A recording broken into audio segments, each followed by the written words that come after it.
बात तो बाद में है, लेकिन इंसानियत की बात पहले है। इंसानियत की बात पहले है। चोरी से रोकना इंसानियत की बात है। अगर कोई गरीब इंसान मेहनत करके पैसा इकट्ठा करेगा, उसका माल चोरी हो जाएगा, तो सोचो गरीब के दिल पे क्या गुजरेगा। अगर किसी की बहू बेटी के साथ जिना हो जाएगा, तो सोचो इंसानियत का जनाजा कैसे निकलेगा। अगर किसी गरीब का माल दबा लिया जाएगा, तो सोचो इंसानियत कैसे सिसकियां लेगी। सोचो अगर किसी मजलूम को दबाया जाएगा, इंसानियत कैसी आहो बुका करेगी। तो मेरे पैगंबर ने ऐलान कर दिया, द ग्रेट प्रॉफिट मोहम्मदुर रसूलुल्लाह ने ऐलान कर दिया, ए मक्का के लोगों, आमना का लाल जो दीन लेकर आया है वो दीन फितरत है, इंसानियत का।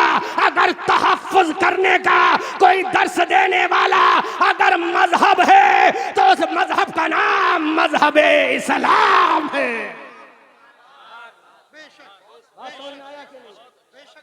बड़े बड़े मुफ्तियाने किराम यहाँ बैठे, मैं नहीं समझ पा रहा हूँ कौन मुफ्ती है कौन आलिम है, लेकिन मेरी नजर में तो सब आलिम रब्बानी है, सब मुझसे बड़े हैं, बस सपोर्ट चाहिए।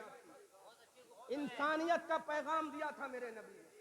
किसी भी हदीस को उठा कर देख लो, मेरे नबी ने नहीं कहा यू विल हैव टू पे नमाज फर्स्ट ऑफ ऑल, तुम्हें 5 वक्त की नमाज पढ़ना पड़ेगी। मेरे नबी ने ऐसा नहीं कहा।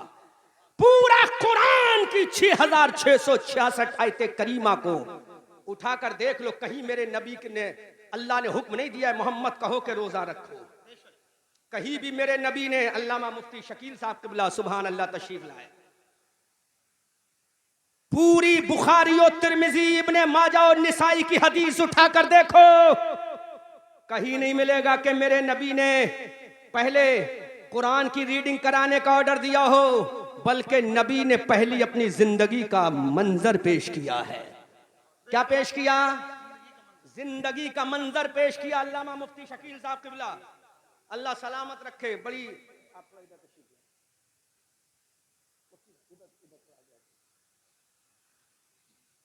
यादगार ताजुश शरिया अल्लामा अख्तर रजा खान अजहरी अलैहि रहमत व रिज़वान की यादगार अल जामियातुर रज़वी अद्दारासतुल इस्लामिया जामियातुर रज़ा के सदरुल मुदर्रिसीन प्रिंसिपल अल्लामा मुफ्ती शकील साहब क़िबला, जो मेरे बहुत करीबी हैं, 6-7 किलोमीटर का डिस्टेंस है।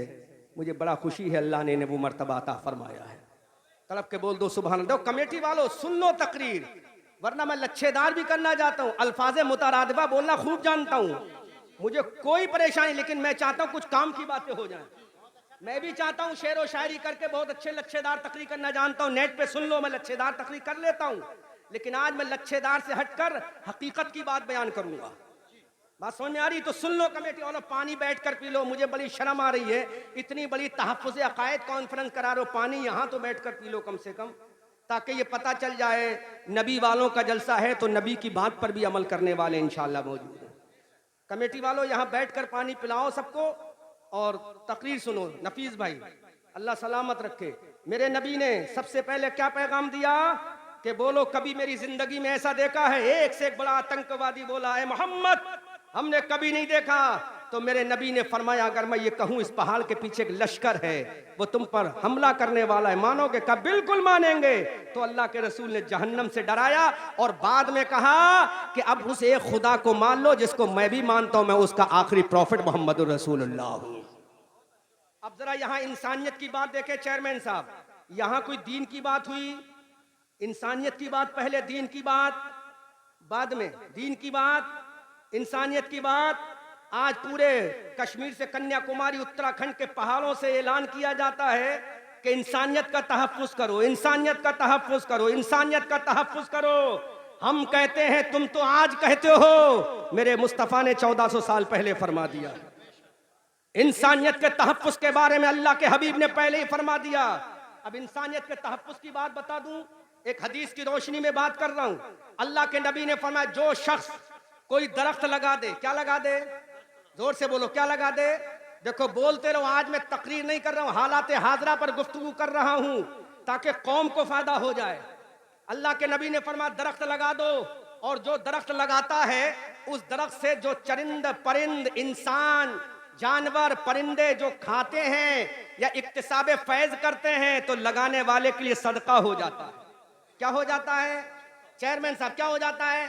तो ये आज हुकूमत हमारी और हमारी हुकूमत ही पूरी दुनिया की हुकूमतें कहती पेड़ पौधे लगाओ, इंसानियत का तहफ्फुज होगा। तो चेयरमैन साहब तुम्हारी चेयरमैनी मुबारक हो। अरे तुमने सियासत की कुर्सी पर बैठकर आज दरख्त लगाने का ऑर्डर दिया है, लेकिन आमना के लाल ने 1400 साल पहले कह दिया है। सुभान अल्लाह। इसलिए प्रॉफिट मोहम्मदुर रसूलुल्लाह ने ऐलान कर दिया, मैं जो दीन लेकर आया हूं वो दीन इंसानियत लेकर आया। उस नबी की इज्जत पर हमला हो। लो आओ देखो, पढ़ के देखो अब नबी की सीरत पर। अब मैं मौजू की तरफ आता हूं, चूंकि ज्यादा अपने मौजू को फैलाऊंगा नहीं, मौजू की तरफ आता हूं। अल्लाह के हबीब की पैदाइश से पहले मक्का शरीफ में मेरे नबी के आने से पहले मक्का के हालात क्या थे, मक्का का जोग्राफिया क्या था, मक्का के हिस्ट्री क्या थी, मक्का की तहजीब व तमद्दुन क्या था, मक्का का तर्ज जिंदगी क्या था। औरत को जानवर से ज्यादा जलील समझा जाता था। पहला पॉइंट, औरत को जानवर से ज्यादा। जब मैं इशारा करूं तब बोलना, वरना इसी अंदाज में तकरीर सुनते रहो। औरत को जूते से ज्यादा जलील समझा जाता था। और आज जो हिंदुस्तान के लोग औरत की आजादी का नारा, इसी भारत में अगर औरत के शौहर का इंतकाल हो जाए तो शौहर की चिता के साथ उसको भी जलना पड़ता था। यह कानून था कि नहीं था? उठाकर देख लो, किताबें मौजूद होगा, मिलेगा तुम्हें। अल्लाह के हबीब सल्लल्लाहु अलैहि वसल्लम ने जब देखा कि लड़कियों को जिंदा कब्र में दफन किया जा रहा है, विडो वीमेन विधवा औरत को जूते से ज्यादा जलील समझा जाता है। अल्लाह के रसूल 25 साल की उम्र शरीफ में पहुंच गए। तड़प के बोलो, झूम के बोलो। अब समझ गए होगे मैं कहां लेना चाहता हूं, लेके जाना चाहता हूं नफीस भाई। 25 साल के नबी हो गए। अरब का मुआशरा क्या है? औरत को जूते से ज्यादा जलील, जूते से ज्यादा औरत को जलील समझा जाता था। ऐसे माहौल और कल्चर में, ऐसी सोसाइटी में आमना के लाल 25 साल के हो गए। और खूबसूरती का आलम तो यह था कि मक्का में कोई ऐसा नहीं था जो मेरे नबी से ज्यादा हुस्न जमाल वाला हो। मेरे मुस्तफा की खूबसूरती अगर पूछना है तो बरेली के रजा से बाद में पूछना, खुदा के कुरान से पहले पूछना। तो खुदा का कुरान बोलेगा, वद्दुहा वल्लैलि इज़ा सजा मा वद्दअका रब्बुका वमा क़ला।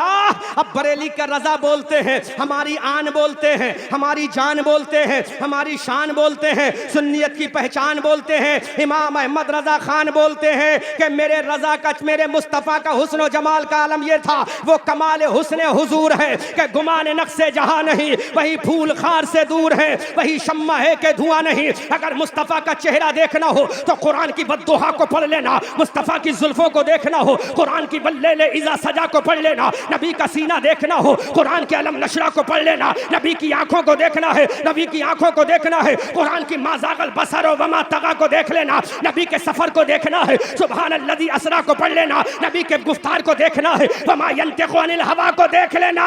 ए जसपुर के लोगों, अगर नबी की शान को देखना है तो वमा अरसलनाका इल्ला रहमतल लिल आलमीन को पढ़ लेना। ऐसा नबी 25 एज का हो गया। कितनी साल का? जोर से बोलो। जहां लेकर जाना चाहता हूं वहां पहुंचो। कितनी साल के नबी हो गए? हुस्न जमाल का आलम यह है, अगर मैं वो जुमले बयान कर दूंगा तो तुम कहोगे मंजरी साहब ऐसा भी लोगों ने कहा था। मक्का की बड़ी बड़ी खूबसूरत लड़कियों ने कहा था, ऐ Muhammad, I want to get married with you mister Muhammad ibn Abdullah, would you like to get married with us? हम तुमसे शादी करना चाहते हैं, क्या तुम हमसे शादी करोगे? ऐ मोहम्मद आओ, हमारी जवानी तुम्हारे लिए कुर्बान है। लेकिन बहरे मुस्तफ़ा जो दूसरों की इज्जत को बचाने के लिए आया है, उसने कहा मेरे बाबा तो नहीं है, मेरे दादा सरदार मक्का हजरत अब्दुल मुत्तलिब तो नहीं है, मैं वहीं से निकाह करूंगा जहां से मेरे चचा अबू तालिब करेंगे। 25 साल की उम्र हो गई। अभी कितनी उम्र हो गई? जोर से बोलो, कितनी हो गई? 25 साल की उम्र। मेरे नबी की 11 शादियों पर अटैक करने वालों, एक मर्तबा नबी की जिंदगी को अच्छे से पढ़ लो तासुब का चश्मा उतार कर, तो तुम भी माइकल हार्ट की शक्ल में कहोगे दुनिया के सारे 100 लोग एक तरफ हैं, उनमें मुस्तफा एक तरफ है। ये माइकल हार्ट अंग्रेज मुअर्रिख और राइटर, जिसने दुनिया के 100 लोगों की लिस्ट बनाई, बड़े बड़े स्कॉलर, बड़े बड़े दुनिया के दानिश्वरों के नाम लिखा, जब एक नंबर पर नाम रखने का आया तो सोचा किसको रखूं, पूरी जिंदगी को पढ़ा। उसने देखा ऐसी कौन सी जात है जो सियासत में भी नजर आती है, ऐसी कौन सी जात है जो मईशत में भी नजर आती है, ऐसी कौन सी जात है जो तिजारत में भी नजर आती है, ऐसी कौन सी जात है जो कमांडर इन चीफ भी बन रहा है, ऐसा कौन सा शख्स है जो मुसल्ले पे जाए तो इमाम बन जाए, ऐसा कौन सा इंसान है जो मस्जिद में जो अदालत में जाए तो चीफ जस्टिस बन जाए, ऐसा कौन सा इमाम है जो मैदान में जाए तो बेहतरीन सिपाही बन जाए, ऐसा कौन सा इंसान है जो खंदक के मैदान में जाए तो मजदूरों का काम करके दिखा दे, ऐसा कौन सा इंसान है जब भूखों के लिए उसवे हसना पर अमल कराए तो पेट से पत्थर भी बांध ले। माइकल हार्ट ने जब तमाम लोगों की जिंदगी पढ़ी, फिर आमना के लाल की जिंदगी पढ़ी, तो माइकल हार्ट ने बमांगे दुहल दुनिया को बता दिया, ए दुनिया